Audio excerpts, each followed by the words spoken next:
I am ecstatic about eating these puppies. There's an out route. Oh, it's picked! Are you kidding me? It's a scrum in the middle of the field. And there's Gibson just pulling his way through that entire War Eagles defense. On his senior night, Chaplin escapes. What a start with a touchdown. Leaning tower of pretzels. Week 4 of the high school football season, and with conference play right around the corner, I'm Evan Budrovich. This is Mark Covert. We're ready for some big-time high school football, not just in the triad this week. We're going to focus big picture on some early impressions of the state, players who've stood out and had really good years, and then also, too, kind of our sneaky picks to go on playoff runs, right? We're a third of the way through. The playoffs start the week of Halloween, which personally I love. But then, too, there's so much football left. We're still in the middle of September. Mark, our game this week, we head to the capital of North Carolina football. More state titles than anybody. It's Reidsville High School, 23 state championships. And I want to give some perspective here. How about the last 10 years? Only 6 losses for Reidsville, and 3 of those games were in state finals. They've won 5 of the last 10. And Mark, this is the premier program in North Carolina. Well, if there is a bar that every program in the state wants to go up against, it's in Reidsville. I mean, the Rams have been immaculate. They have been unstoppable. I mean, every superlative you can possibly give a team that has been the Reidsville Rams here in the last decade and really for God knows how long now, right? I mean, you don't just earn the name the football capital of North Carolina by lollygagging and slacking off. They win titles. They win big games. They have great players. We're going to see a lot of what they have this year, and I promise you, this group in 2024 is no different than what we've seen the last 10 years. To your point, last year's team had an all-time leading passer, Al Lee. He set the program record with 80 touchdowns. They lose the fantastic flipping, the receiver, DB. He was just electric. He had over 1,000 yards every year. And in the transfer portal, they lose not just the North Carolina, but the Max Preps National Player of the Year, Kendra Harrison, and the North Carolina State Player of the Year. He was a sophomore, and now he's a junior. So you're like, oh, man, this offense, best quarterback, best receiver, best tight end. Well, Mark, it doesn't matter. They scored 50 points last week. Right. And Deontay Neal, who led the state in interceptions last year, is now the quarterback, and they're almost even better offensively. And it's pretty crazy. When he started his career, he was a defensive back, and even then he was making plays his freshman year, leads the state in interceptions last year as a sophomore. So what do? You have a guy that also plays basketball. So total package athlete. You shift him over to quarterback to take Al Lee's spot. And what's he done so far but been absolutely lights out from a passing standpoint? I mean, last week, 16 of 20, 226 in the air, and 4 touchdowns. The kid has been as advertised as an athlete. Don't know that anyone thought that he was going to be this good at the quarterback spot already, but he's been, again, lights out, a showstopper at that quarterback spot, and someone I can't wait to watch this Friday. This is what I love about North Carolina football. He hadn't played quarterback since the 7th grade. Yeah. And with the disappearance of Lee, he graduates. He's playing in college now. It's, hey, next man up. And Erik Teague, who's the longtime son and elite coach under one of the greatest ever in Jimmy Teague, who spent 35 years at Reidsville. So Eric's come in the last 2 years, and Mark, they've lost 1 game. Yeah. 1 game, and it's the team they play this week in an upstart Eastern Alamance club. That we were there for last year. So certainly we're going to be excited to see what the energy looks like once we get up to Reidsville. It's been a couple of years since we've been up there to take in a game, but certainly with Eastern Alamance coming into play, you want to avenge that 1 loss. And I guarantee you that Teague and the guys have every right to be upset. They have every right to be fired up for this matchup. It's going to be interesting to see. But really the way that you think way Erik kind of coaches, he's taken everything from Jimmy as far as his coaching style, how he views everything, how he runs everything. He's got his own twist on it. Don't get it twisted. But he certainly has taken so many lessons they learned through the ranks and through the years from his dad, and he's applied them. And it has been not skipping a beat for Reidsville, even with that transition where most teams may have a hiccup or two. Reidsville's been full speed ahead, and you really can't say enough about the coaching job that they've done up there to maintain that level of excellence and prestige. Erik Teague, head coach, is also the offensive coordinator. We see this a lot with the Lincoln Rileys of college football. with the Kevin O'Connells of the NFL, the Sean McVay of the LA Rams, like this ability, not only with air raid, but to use tempo, use rhythm, use different speeds. And they kind of feature this because there's a lot of offenses. The Tarboro T is historic in this state. It's triple option. You know what you're going to get. This offense, Mark, like every week it's somebody different. And that's what makes them so dangerous.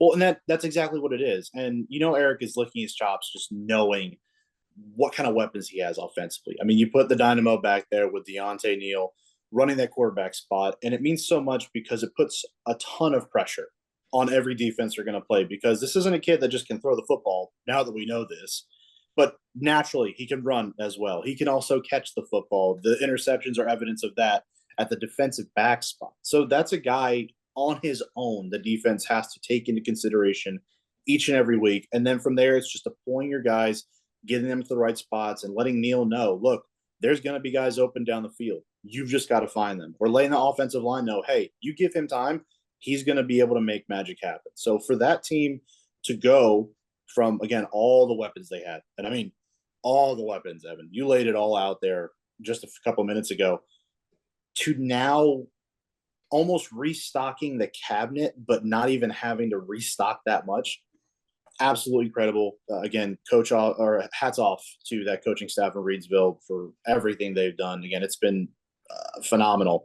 And you can't say enough. Again, every superlative you could say about Reidsville football, it's been right there. And just keep on chopping away. That's all they do. You mentioned the cabinets, and it had me thinking of a 5-star Michelin restaurant. This offense, so at the running back position, Jariel has been amazing, right? And last week they said, hey, we need to feed Jariel Cobb the ball more. So the numbers are insane.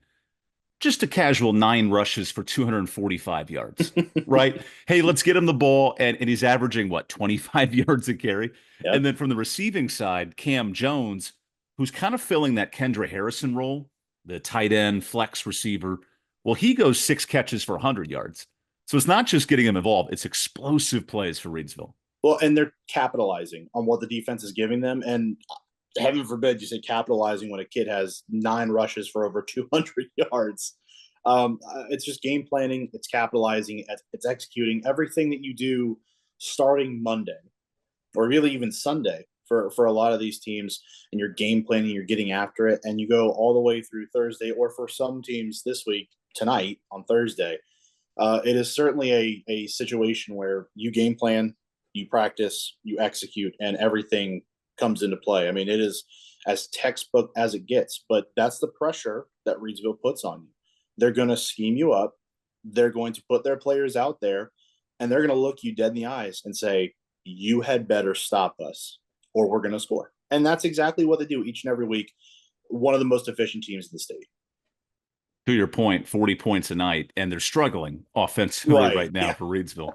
Now, the one team in the last 2 years that has given Reidsville trouble, not even Clinton, in the state final last year at the 2A level, it's Eastern Alamance. John Kirby, 30-year head coach, a legend in Mebane. He's retired.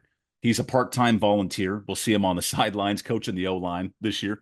But in comes the Glenn Powell of high school football, Mitch Mitchener, the young wizard. He's a great young coach in his early 30s. He's well-loved in Mebane.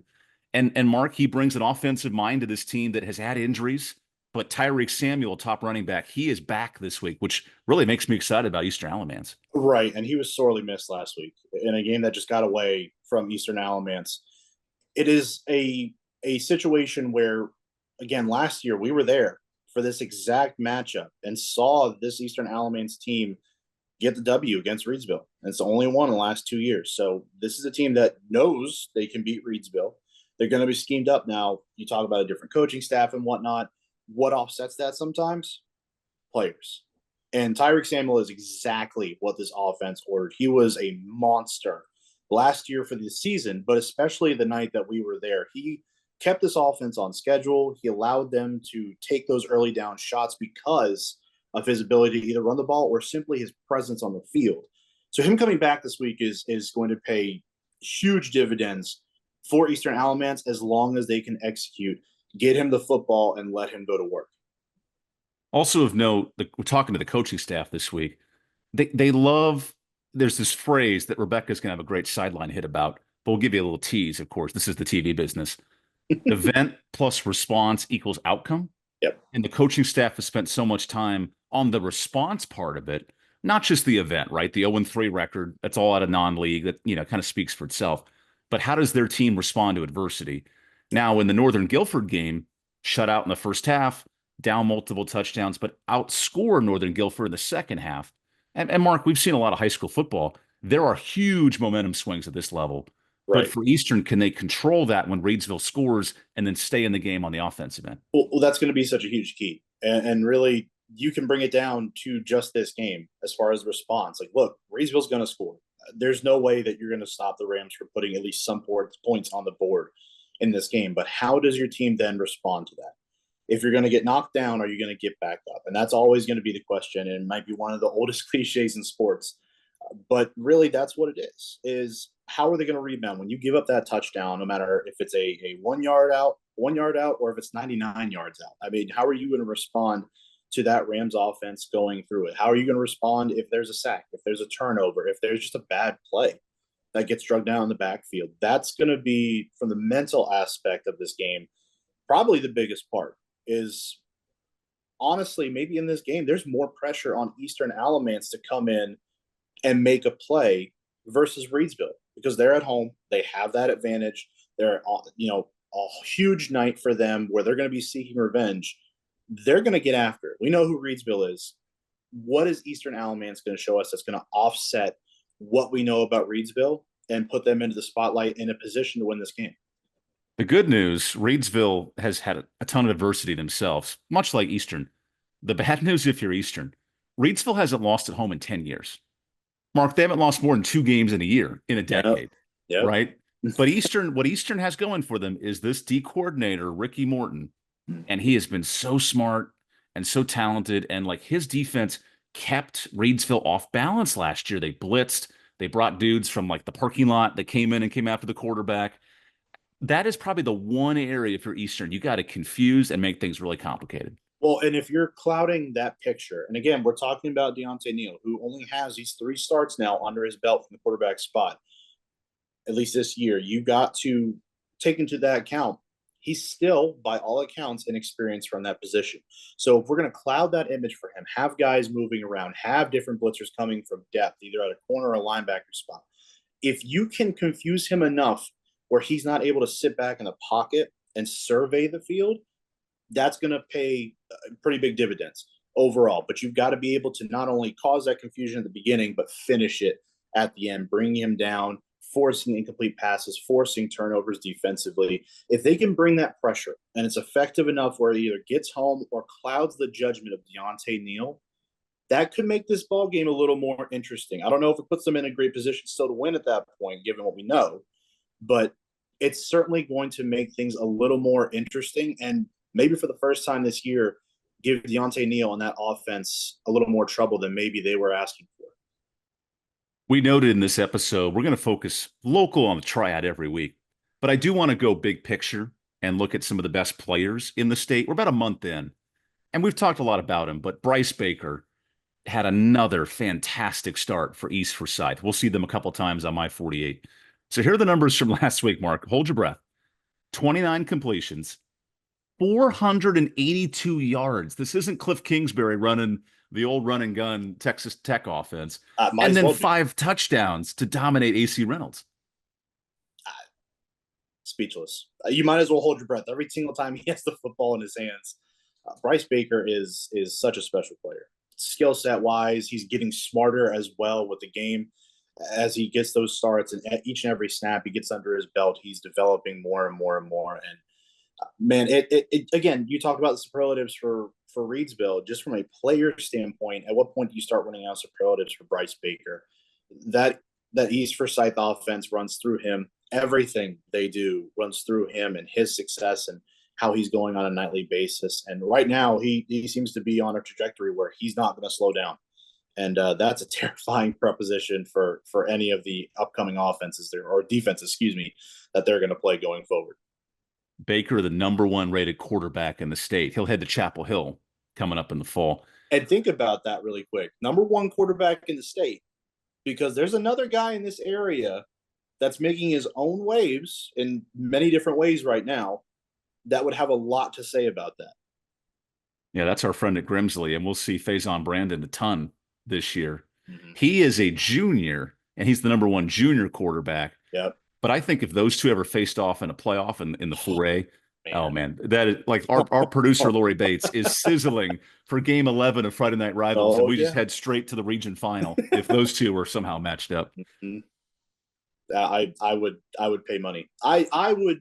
Normally we end up getting paid for these games, right? I mean, that's usually how the gig works. I would pay to actually call that game. I mean, you have two of the best quarterbacks, not just in the state, but in the country, squaring off against each other. And at that point, what could very well be a chance to go to the state final.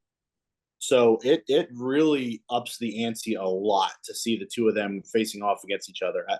We're talking hypotheticals. We know we're talking hypotheticals, but man, could you imagine just Faison Brandon, Bryce Baker, game on, high stakes as it gets? I mean, you can't ask for anything more than that. If that's something that does, and for some of us, fingers crossed that it does. I'm waiting for the brackets, my friend. We're just a couple weeks out. It is crazy to think, though, Faison Brandon, not the same numbers as what Bryce Baker's done, but his QBR, which mirrors the NFL level, 150 is a perfect QBR. He has a 141 right now. They've beaten a top 10 Rolesville team, has Grimsley, and they begin league play, haven't lost a league game in 6 years. Like, they are doing rinse, wash, and repeat without Terrell Anderson and elite wide receivers from the ACC. Well, and then the whole case with Grimsley is probably been more of a team effort than a team like East Forsyth. Now, that's not to, say anything or talk down to our friends over in Kernersville with the Eagles, but certainly a situation where Grimsley is one of the best teams in the state. And that means from top to bottom, from your starting quarterback all the way down to your backup kicker. I mean, everything that you want in a team, Grimsley has showed so far. They've gone on the road. They've had massive wins. They've had massive wins at home. So they are as advertised here in the early showings of the season. We're going to see. We scan schedules over, for most of our teams in the area, just kind of see what they have upcoming and what challenges they may face. And for Grimsley right now, they're on a smooth path. They just got to keep handling their business, doing what they're supposed to do and what they know they can do. And they're going to find themselves in a very deep playoff run once we start getting to the later stages of November, going into December. So our friends at High School OT do the heavy hitting work for us. Our first projections of the state have come out this week, right? We're a month in. Grimsley, #1 seed. Weddington, this is the western side, the #2 seed. And right now, which would make a sizzling semifinal, East Forsyth, the 4 seed. You put those three in the top 4, and who needs a state championship? We have that in late November. Yeah, well, and that's not to go against Rolesville, right? Because we know that they're very much hanging around. It is so exciting, and those top tier teams that are in the state right now, especially at that 4A level, are so complete. They're so talented. They're so deep with talent across the roster. It's just so exciting. And you want to sit here and say like, well, Grimsley's the favorite, or Rolesville, or East, or whoever. It's Weddington, Butler. I mean, you go down the list, right? But there's not a clear-cut favorite yet. I mean, you could talk about how great these teams are, and those teams are right about at eye level with each other. And you're just, again, we talk about it a little bit every week, right? Like each coaching staff says, no, we're 1-0 this week. We're only concentrated on this week. There's another eye that's kind of like leaking out to the side, keeping an eye on everything in their area, everything in the state. So they are all very well aware of where each of the other teams are. And if you feel like you've got some competition, you're going to have your eye on them throughout the season. It's crazy to think we're already a third of the way through. Mark, I want to touch on what's impressed us so far. Mm-hmm. We're coming up on 3 games now of our coverage on FNR. And one thing that stood out to me, with the Jacob Smith injury, I was curious how Reagan would respond. Second half withstanding, I thought that club showed a ton of resolve, and they've been rewarded now as a top 10 ranked team in the state in the 4A rankings. I don't know what life without Jacob Smith is like, but with this new sophomore quarterback, that's a team you can't sleep on because of how well coached they are. Well, yeah. And Josh McGee is always going to have that team ready to go. We've talked really a whole lot about how that team has handled that adversity through injuries here in the last couple of years. Last year, almost exclusively because there were so many injuries to that football team. And now your starting quarterback goes down. Well, no one's going to feel sorry for you. And I'm sure he said that. No one's going to feel pity for you. And I'm sure his coaching staff said that too. They had to get back up and fight through that adversity. And so far, they've done that. They've responded very well. We know it's a very well-coached football team, and now you've still got the talent there to go toe-to-toe with potentially some of the bigger teams in the state as long as they progress. And again, kind of like you said, that Jacob Smith injury happens against Mooresville at home towards the waning moments of the third quarter. Your backup comes in, you still win that game over a Mooresville team that has had 2 of their 3 games this year where they've scored 66 points. Ooh. So it is a talented team that comes from Mooresville, but you take care of business at home. Even without your starting quarterback there, that speaks volumes. They're able to get the job done. So, again, you talk about dark horse teams. Don't be surprised if you start seeing the Reagan Raiders hanging around there once postseason play starts. And you start looking for that dark horse. You would be smart to take that team from Pofftown and put that in your back pocket and think they might make a run against anyone here in the state. Keep an eye on Brenner Pridgeon. I had to look up that name coming into the week, the sophomore who got the start last week. Yep. He was efficient, 9 of 12, 70 yards. Like Grimsley in Greensboro, you're not going to beat them with a backup quarterback, but I thought he held his own. Yep. Mark, I want to touch on an elite wide receiver. This is a name we'll talk about throughout the year, but this Ethan Driver kid, I mean, the numbers are nuts. He goes for 200 yards receiving, multiple touchdowns, and North Davidson's had up and down years and up and down games, but with that weapon, they become a dangerous team. They sure do. And when you have a go-to guy on offense, especially out wide with today's game being what it is, you have to have a presence at wide receiver to make an impact offensively. And they've got a guy that can do that. Stretch the field, the short possession routes, over the middle. I mean, the whole route tree. And that's hard to find at the high school level. When you can get a guy who just dominates like that, and you don't have a top-tier quarterback throwing him the football, I mean, that is something that does speak volumes for his effort, what he's bringing to the offense, and he's certainly opening things up for North Davidson. They're going to be another team that's fun to watch. There's a lot of these teams in the area that are going to be so much fun to watch. There is so much talent that we can talk about ad nauseum here every week we do this podcast. And the best part, we have to do one more person to talk about, because if we're not doing it right, we're just not doing it right. No. So we talked about quarterback play. We talked about receiver play. I'm going to hold on Jalen Moore for 2 minutes because he'll get his little segment. Okay. But here comes Tayshawn Martin from Mount Airy, now leading the state in rushing yards. Mount Airy doing their thing, and I'm going to keep hyping on the Mount Airy train until someone pushes me off. We know, and we're waiting to get that matchup where we can start saying, hey, Mount Airy can start hanging with some of the guys at other division levels. But again, if you want to talk about the Rollsville of the 1A level, it's Mount Airy, just from a consistency standpoint, what is expected, the excellence they have year in and year out. The beat goes on, man. That's exactly what it is. Mount Airy just keeps churning out ball players. They keep churning out wins. They keep churning out championships. So if you want to go see a high-quality brand of football, we know it's a bit of a drive for some, but take a trip up to Mount Airy, go see Andy Griffith, and then catch a little bit of ball with the Bears. They'll run down their opponent's throat, and I promise you it's going to be a show to watch. And they play an undefeated Husky team of Ashe County. Yeah. And those two have been traditionally top 10 in 1A football, so sign me up for that as our second game of the week behind Reidsville and Eastern Alamance. Yeah, man. Mark, any final thoughts of the week? This is a weird week with a bunch of buys and teams transitioning to conference, but anything kind of final that stands out to you? Well, I think it's interesting. There were some teams more towards the western side of the state where games, again, alluded to this earlier, were moved up to tonight. So even if you didn't have a bye this week, it's kind of a weird week where you're trying to adjust there. I'll be interested to see how some of those teams shake out. There were a lot of games that were moved up and some of those perennial powers that are playing tonight as opposed to tomorrow. So still kind of a weird week, thanks potentially to Mother Nature. But again, the early parts of the season, you're in week 3, conference play is coming. You can hear it knocking right around the corner. So which teams are going to be gearing up for that, are going to be making the fewest mistakes mentally with penalties? We've seen a ton of penalties here the first couple of weeks. So who's going to play refined football once conference play starts and stake their claim to greatness. The playoff run continues. More importantly, we're almost halfway through the football season. Week 4 begins this Friday night. We will see you in Reidsville. Please tune in because there's one of the best teams in the state. And then their nearby rival, Eastern Alamance, who has shown in Mebane that community loves football. They've been to a state final. I wouldn't sleep on them. Mark, my pick's going to be Reidsville just because of the dominance of that offense, but I do think this could be one of the better games we see. It's sneaky good, isn't it? Again, you talk about the revenge plot for Reidsville this week and how they want to avenge their only loss in the last 2 years against Eastern Alamance last year, excuse me.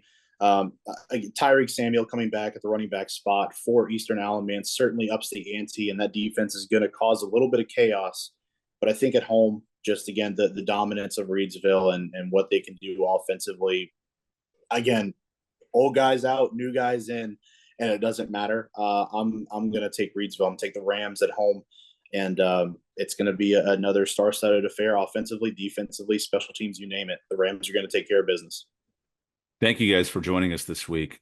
We got more great football next week. We get to see another top 5 team in the state in Grimsley coming up as they get ready for conference play. For Mark, I'm Evan. Enjoy your week. Stay safe with the Francine coming into town, and watch some high school football because that's how I want to spend my Friday night. I know you guys do too. I am ecstatic about eating these puppies. There's an out route. Oh, it's picked! Are you kidding me? It's a scrum in the middle of the field. And there's Gibson just pulling his way through that entire War Eagles defense. On his senior night, Chaplin escapes. What a start with a touchdown.